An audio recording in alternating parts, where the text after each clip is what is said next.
만약에 찬양을 받으시기 위해서 우리를 지으셨다. 찬양이 무엇입니까? 하나님이 하신 일을 높이고 하나님께 감사를 돌리는 것이죠. 그래서 이 분명한 그 원칙이 있어요. 하나님의 영광은 사람이 갈취하면 안 된다 이거예요. 그러니까 우리의 모든 것이 하나님의 은혜로 된 것이지 우리가 만든 게 아니라 이 말이에요. 그래서 우리는 우리에게 주어진 자리에서 하나님을 찬양해야 할 뿐 아니라 하나님 앞에 겸손히 영광을 돌려야 돼요. 그래서 우리가 모든 영광을 하나님께 돌립니다. 그래요. 그게 뭐예요? 우리의 결과물은 우리가 만들어낼 수 없는 것들이라는 거죠. 하나님이 주셨다. 그래서 여기 2절에 보면 어찌하여 문나라가 그들의 하나님이 이제 어디 있느냐. 그러니까 이제 불신자들이 하나님을 비난하는 말 가운데 하나가 뭐야? 하나님이 어디 있어? 그래요. 그리고 불신자들이 쓰는 용어 가운데 하나가 하나님이 뭘 했냐? 너희들을 위해서 하나님이 뭐 해주었다고 하나님 믿냐? 이거죠. 그런 그 못된 그 말들을 함부로 짓거리는 사람들이 있어요. 신자들을 또 그런 믿음 없는 말을 하는 사람들이 있는데, 하나님은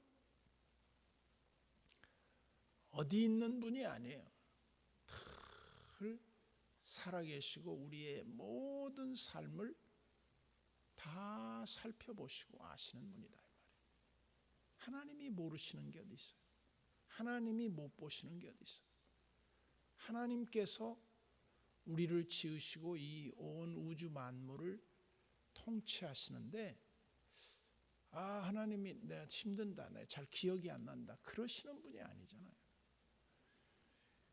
그러면서 여기 3절에 보면 오직 우리 하나님은 하늘에 계셔서 원하시는 모든 것을 행하셨는데, 하나님의 다른 점이 뭐냐? 여기 4절 이하에 보면 그들의 우상들은 은과 금이요 사람이 손으로 만든 것이다. 즉 사람의 그 필요에 의해서 만들어진 우상들은 아무것도 아니라는 거예요.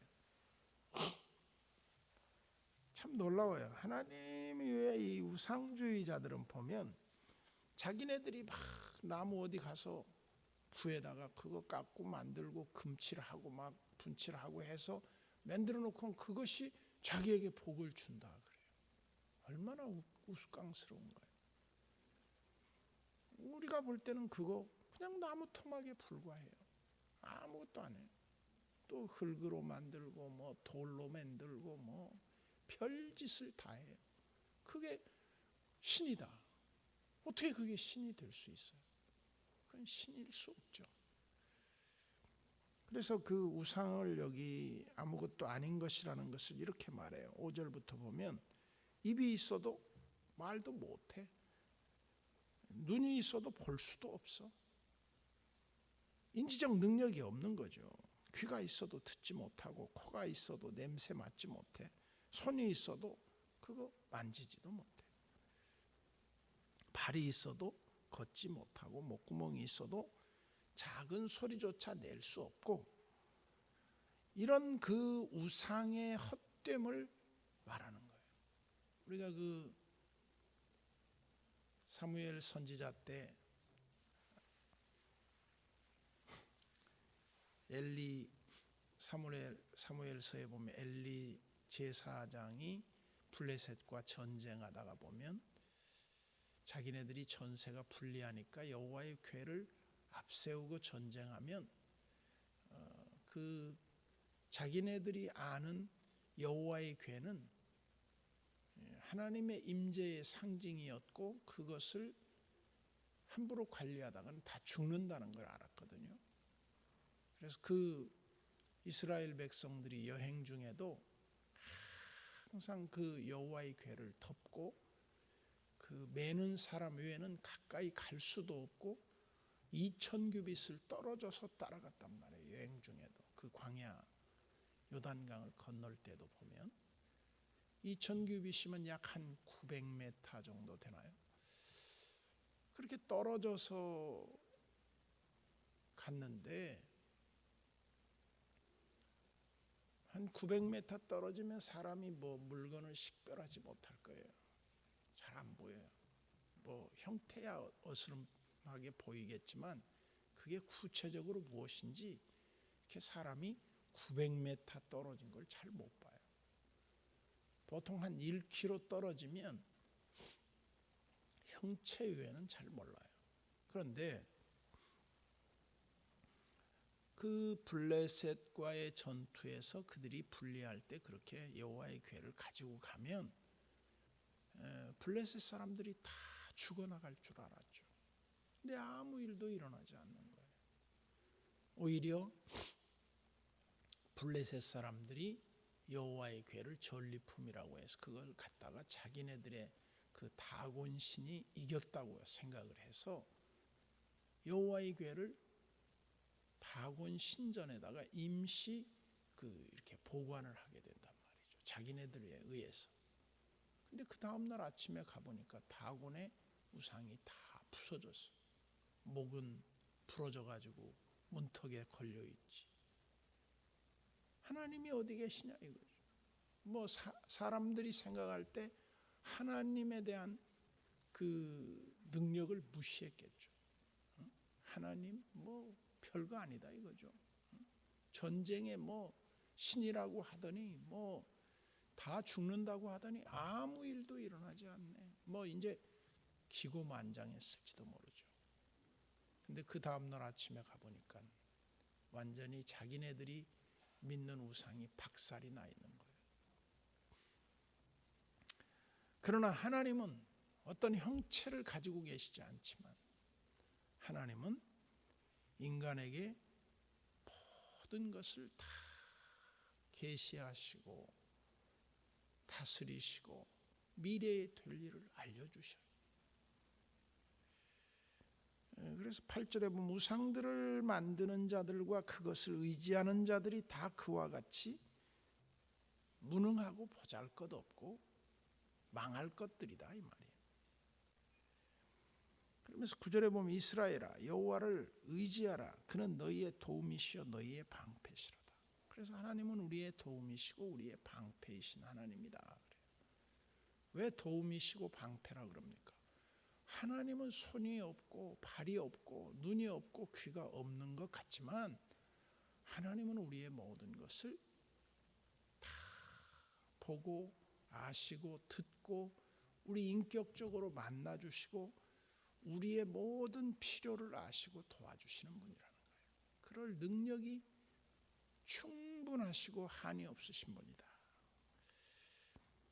그러면서 이스라엘의 그 하나님 그러면서 10절에 보면 아론의 집이여 그랬는데 이제 뭐 아론의 집 그러면 뭐 일반적으로 하나님의 그 제사장 집안을 먼저 염두에 두게 되죠.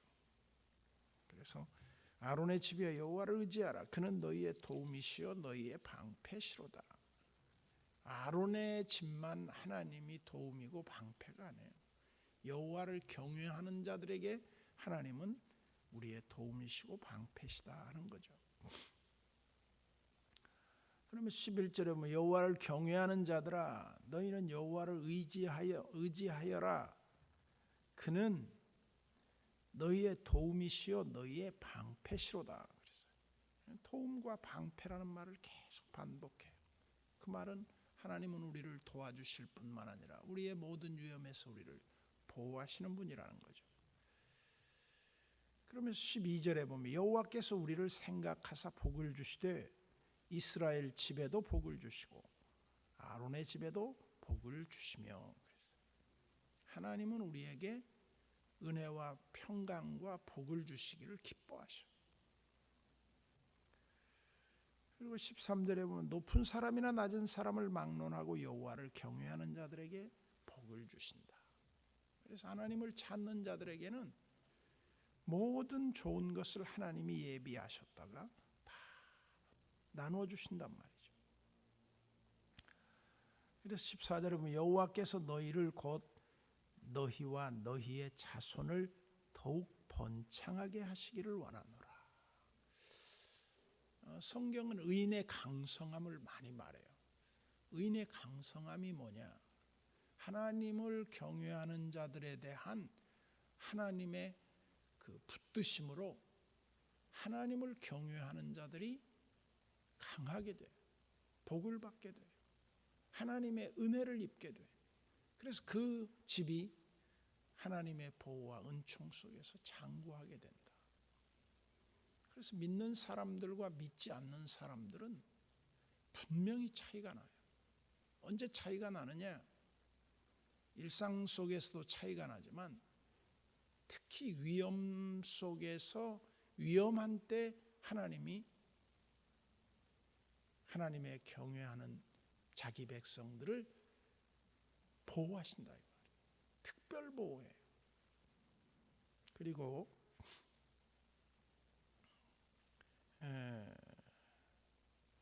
15절에 보면 너희는 천지를 지으신 여호와께 복을 받는 자로다.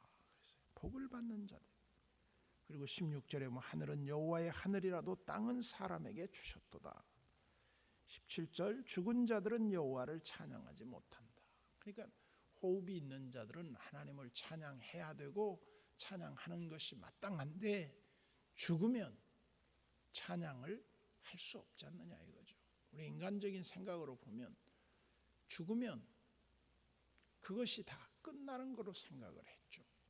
물론 이제 우리가 신약에 예수님께서 이 땅에 오셔서 우리에게 천국의 비밀을 가르쳐 주시기 전까지는 이 천국의 실상을 구약에서는 잘 드러내지를 못했어요. 그런데 예수 그리스도께서 이 땅에 오셔서 소위 천국에 대한 걸 참 많이 말씀하셨어요. 하나님의 나라. 그래서 하나님의 나라가 임하였느니라. 그리고 하나님의 나라는 의와 평강과 희락이고 먹고 마시는 것이 아니다.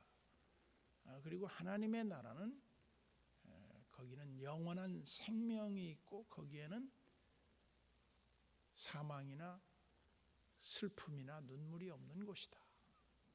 그래서 이 천국 개념에 대한 구체성을 이 주님에 의해서 이것이 드러나게 돼요. 구약에서는 그렇게 천국 개념에 대한 부분이 없어요. 구약에서는 뭐 엘리야가 불병거를 타고 죽음을 보지 않고 옮겼고 뭐 에녹이 하나님과 300년 동안 동행하다가 그 하나님이 그를 데려가셨다. 어디로 데려가셨어요? 하나님이 계신 곳으로. 하나님이 거하시는 그 곳이 어딘가 있어요. 몰라요 우리는. 그런데 신약에서는 뭐라고 말해요? 새 하늘과 새 땅이 하늘로부터 내려오더라. 그러니까 이 마지막에 어떤 그 완성의 그런 모습을 띌지는 모르지만 그런 부분들이 분명하게 이제 계시된 것을 우리는 믿죠. 근데 이게 경험되지 아니한 세계라 우리가 어떻게 되는지 아무도 몰라요. 그 개념적 이해만 갖고 있는 거죠. 새 하늘과 새 땅이 우리가 하늘로 올라가는 줄 알았는데 위에서 내려와서 우리한테 주어진다는 거예요. 그런 부분들도 보면 이전 것은 기억되지도 않는다는 거예요. 얼마나 좋은 그 세계가 오는지 이전 것이 기억되지 않아요. 그 계시록에 보면 뭐라고 나옵니까? 바다도 다시 있지 않더라. 그러니까 전혀 새로운 세계가 오는 거죠. 모르죠 우리는. 지금 어제 일론 머스크가 그 일반인들을 태우고 우주 정거장에 가서 며칠 동안 그 천체를 이렇게 보고 오게 하는 이 특별 프로그램을 진행을 했는데 그게 한 번 갔다 오는데 17억인가 든다고 그러는데 우리야 그런 꿈꿀 필요도 없겠지만은 어쨌든 그 대기권에 가서 우주를 바라보는 그 세계는 얼마나 아름다울까 하는 생각을 해봐요. 상상할 수 없는 거죠. 우리가 지금 우리 시야의 한계는 굉장히 좁혀져 있거든요. 근데 이제 밖으로 나가서 우주를 볼 때 이 지구가 얼마나 작아 보이겠어요. 그러면서 전체를 보는데 하나님이 계획하신 이 세계 어마어마하단 말이에요.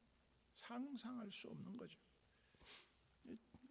그래서 우리는 하나님께서 우리에게 주어진 삶의 자리에서 우리는 하나님의 도움과 하나님의 그 보호 속에 살아가는 것이 얼마나 크신 하나님의 은총인가, 그것을 늘 생각하고 호흡이 있을 때, 우리가 살아있을 때 하나님을 찬양하는 것이 마땅하다 하는 것을 이제 선포하는 거죠. 기도합시다. 하나님 아버지, 은혜를 감사합니다. 하나님은 우리의 도움이시며 우리의 방패이시며 우리의 피할 바위가 되시고 우리를 복주시되 믿는 사람을 하나님께서 그와 그 후손까지 번창케 하시며 복을 주셔서 하나님의 이름이 높여 찬양받으시도록 역사하심을 우리가 믿습니다. 믿는 사람들을 하나님께서 이 땅에 두심은 하나님의 영광을 높이 찬양케 하심인 줄 믿습니다. 우리가 살아가는 이유가 하나님께 합당한 영광을 돌리는 데 있음을 깨닫고 하나님을 사랑하고 하나님을 찬송하고 하나님을 기뻐하는 것이 인간의 본분임을 깨닫고 하나님을 이전보다 더욱 사랑하며 주님 의지하고 믿음으로 살게 하여 주옵소서. 주밖에는 우리의 도움이 없고 주밖에는 의지할 대상이 없음을 깨닫고 하나님께만 영광을 돌리고 하나님만 의지하고 하나님께 도움을 구하는 우리가 되게 하여 주옵소서. 오늘도 주의 은혜가 우리 성도들과 가정과 자녀들을 보호하시고 복을 주시며 형통케 하여 주옵소서. 우리의 기도와 간구를 들어주시고 응답해 주시옵길 원하옵고 예수님의 이름으로 기도드리옵나이다.